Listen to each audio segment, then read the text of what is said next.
మీ business ఏదైనా మీ ఊర్లో promotion చేయాలంటే అది సుమన్ టీవీతోనే సాధ్యం. ఇప్పుడే సంప్రదించండి.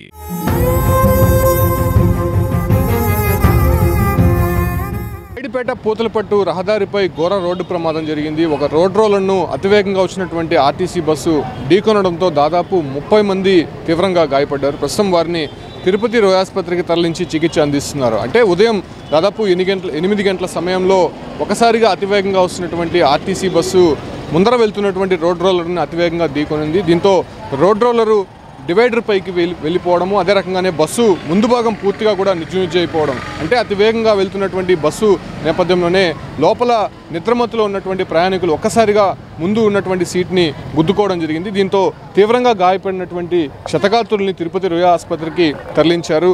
ముఖ్యంగా చిత్తూరు నుంచి తిరుపతికి వస్తున్నటువంటి ఆర్టీసీ బస్సుగా తెలుస్తోంది.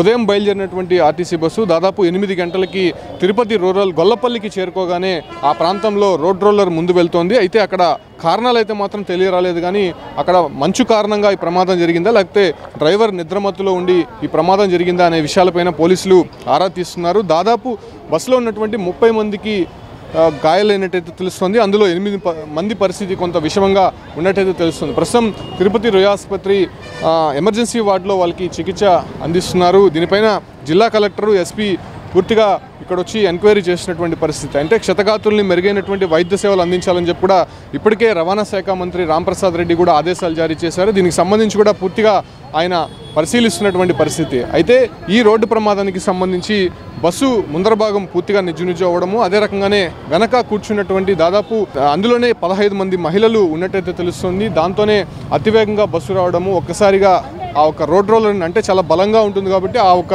వాహనాన్ని ఈ బస్సు ఢీకొనడంతో ప్రమాదం తీవ్రత కొద్దిగా ఎక్కువగా కనిపిస్తోంది. అయితే బస్సు పూర్తిగా కూడా అక్కడ ఉన్నటువంటి సిచ్యువేషన్స్ మేర చూస్తే డ్రైవర్ పూర్తిగా కూడా అక్కడ నిద్రమత్తులో ఉన్నారా లేకపోతే అక్కడ ఉన్నటువంటి మంచు కారణంగా ఈ ప్రమాదం జరిగిందా అనే విషయాలపైన కూడా పోలీసులు ఆరా తీస్తున్నారు. ప్రస్తుతం తిరుపతి రోయ్ ఆసుపత్రిలో మనం చూడొచ్చు క్షతగాత్రుల్ని పెద్ద సంఖ్యలో ఇక్కడ వాళ్ళకి సంబంధించినటువంటి బంధువులు కూడా ఇక్కడికి చేరుకుంటున్నటువంటి దృశ్యాలు అయితే చూస్తూ ఉన్నాం. తిరుపతి రోయ్ హాస్పిటల్లో ప్రత్యేకమైనటువంటి వైద్య బృందంతో ఆ ఒక్క క్షతగాత్రులకి చికిత్స అందిస్తున్నారు.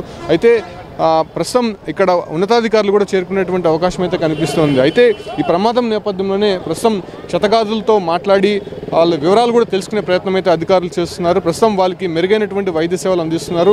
8 మందికి పైగా కొంత పరిస్థితి విషమంగా ఉన్నట్టు, అంటే హెడ్ ఇంజురీ జరిగాయి కాళ్ళకి, అదే రకంగానే నడుం భాగాల్లో ఎక్కువ కూడా ఇంజురీస్ జరిగాయి అనేటువంటి విషయాలు మాత్రం వైద్యులు చెప్తున్నారు. సో వాళ్ళకి మాత్రం మెరుగైనటువంటి వైద్య సేవలు అందించే ప్రక్రియ మాత్రం ప్రస్తుతం తిరుపతి రోయ్ ఆసుపత్రిలో జరుగుతుంది. ఒకవేళ ఇక్కడ లేనటువంటి ట్రీట్మెంట్ కారణంగా ప్రభుత్వ ఆసుపత్రికి కావచ్చు, అదే రకంగానే ప్రైవేట్ ఆసుపత్రికి సంబంధించినటువంటి ఎక్కడైతే వైద్యులు ఉంటారో ఆ ఒక వైద్యులను కూడా ఇక్కడ పిలిపించి వాళ్ళకి ట్రీట్మెంట్ ఇప్పించే విధంగా కూడా ఇక్కడ చర్యలు చేపడుతున్నారు. ప్రస్తుతం క్షతగాతులంతా కూడా తిరుపతి రోయ్ ఆసుపత్రిలో చికిత్స పొందుతున్నటువంటి పరిస్థితి కనిపిస్తుంది.